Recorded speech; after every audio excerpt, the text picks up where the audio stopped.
तुम्ही किती पकडले हो?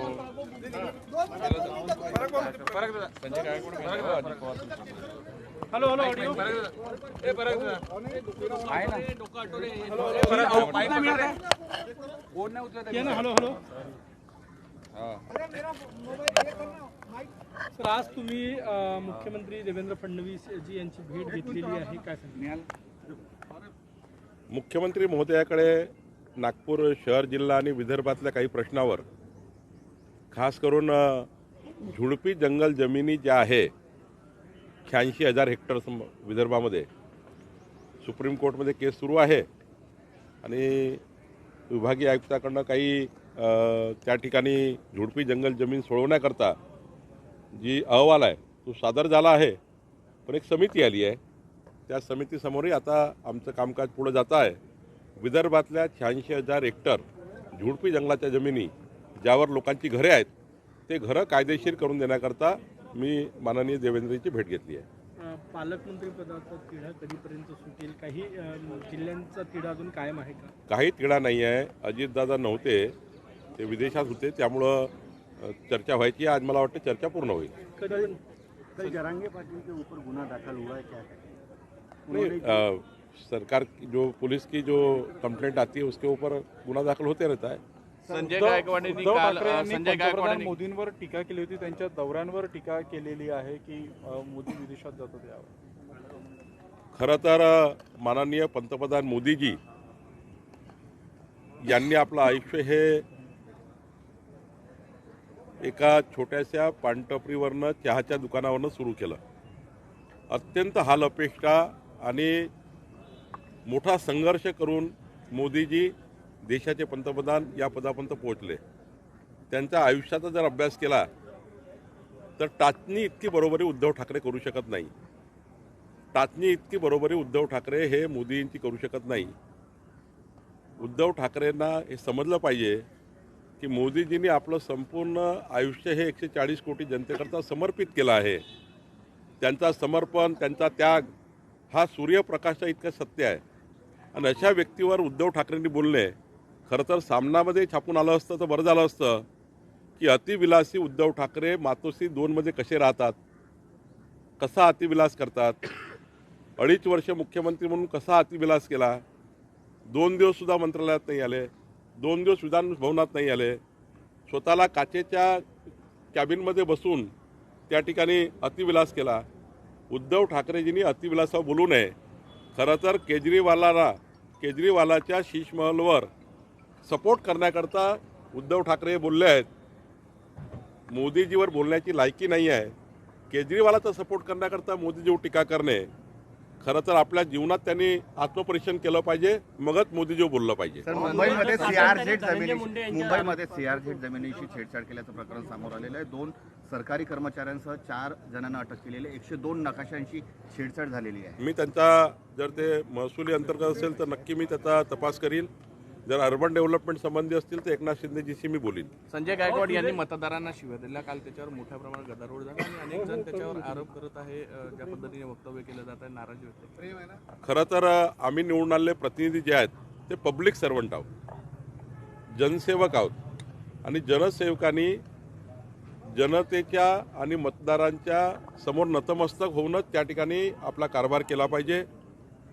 छत्रपती शिवाजी महाराजांची जी शिकवण आहे ती शिकवण आपण अंगीकारली पाहिजे.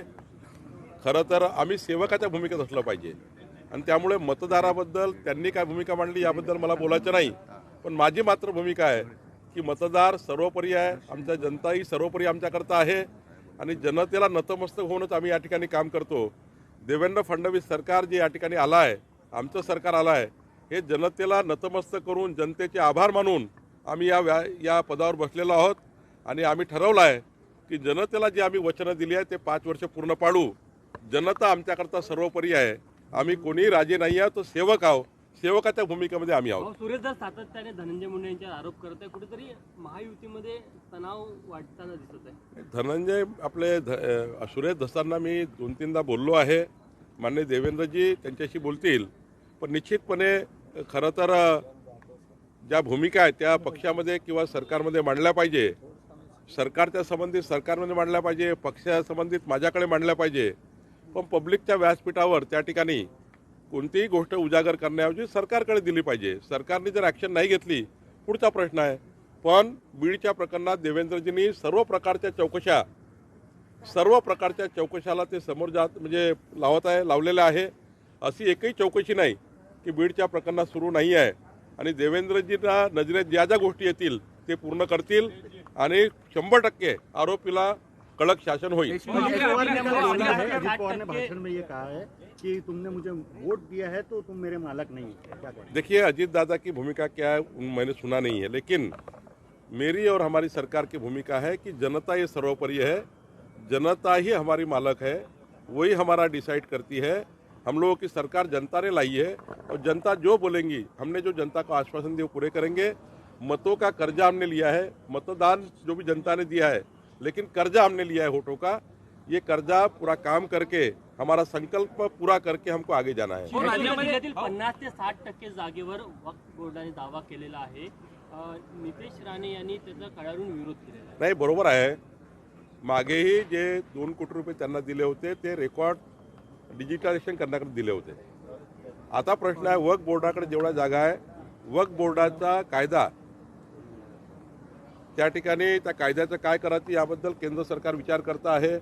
लवकरच त्याची संयुक्त समिती लोकसभेची गठीत झाली आहे आणि मला वाटतं की आता लवकरच त्याचा रिपोर्ट येईल आणि केंद्र सरकारने या कायद्याला जर समजा ज्या पद्धतीनं पुढं निकाल येतील किंवा केंद्र सरकार निर्णय घेईल, मला वाटतं हिंदू देवस्थानाच्या जबरीने जप्त केलेल्या वक्फ बोर्डांनी जप्त केलेल्या प्रॉपर्टीज, सर्वसामान्य जनतेच्या जप्त केलेल्या प्रॉपर्टीज, सर्वसामान्य जनतेच्या प्रॉपर्टीज, हिंदू देवस्थानाच्या प्रॉपर्टी किंवा कुठल्याही प्रॉपर्टी ज्या वक्फ बोर्डाकडे चुकीच्या पद्धतीने रेकॉर्डवर गेल्या आहे त्या परत मिळाल्या पाहिजे.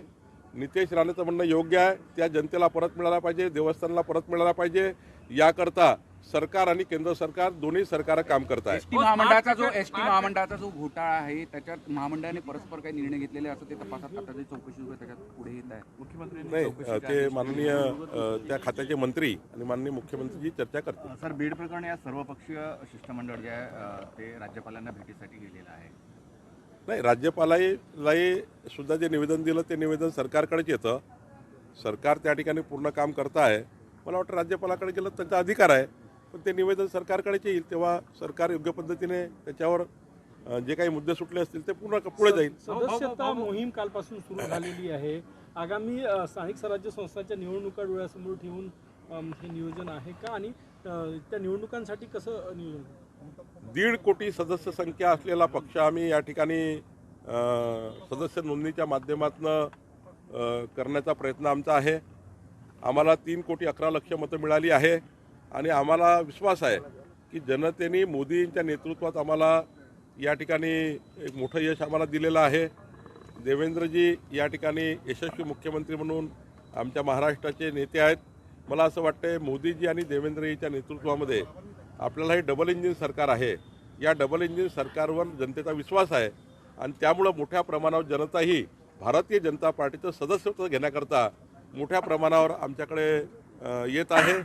आम्ही 1.5 कोटी सदस्य संख्या करणार आहोत आणि पुढच्या काळामध्ये ज्या आमच्या कार्यकर्त्याच्या निवडणुका आहे या निवडणुकीमध्ये आम्ही जसं नेत्यांच्या निवडणुकीमध्ये कार्यकर्त्यांनी खूप मेहनत केली आहे तशीच कार्यकर्त्याच्या निवडणुकीमध्ये आम्ही सर्व लोक मैदानात उतरणार आहोत.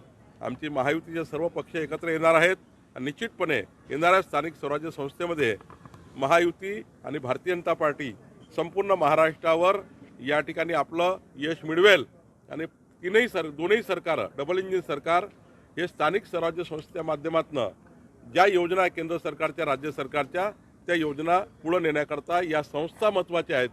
या स्थानिक स्वराज्य संस्था महत्त्वाच्या आहे. त्याकरता आम्ही या निवडणुकीमध्ये मोठ्या प्रमाणावर यश संपादन करण्याकरता काम करू.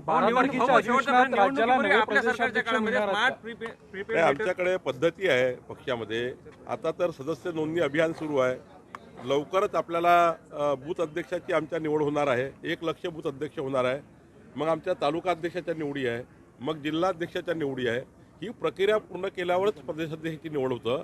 त्यामुळं थोडा काळ लागेल, पण निश्चितपणे आम्ही हे प्रक्रिया लवकर करू.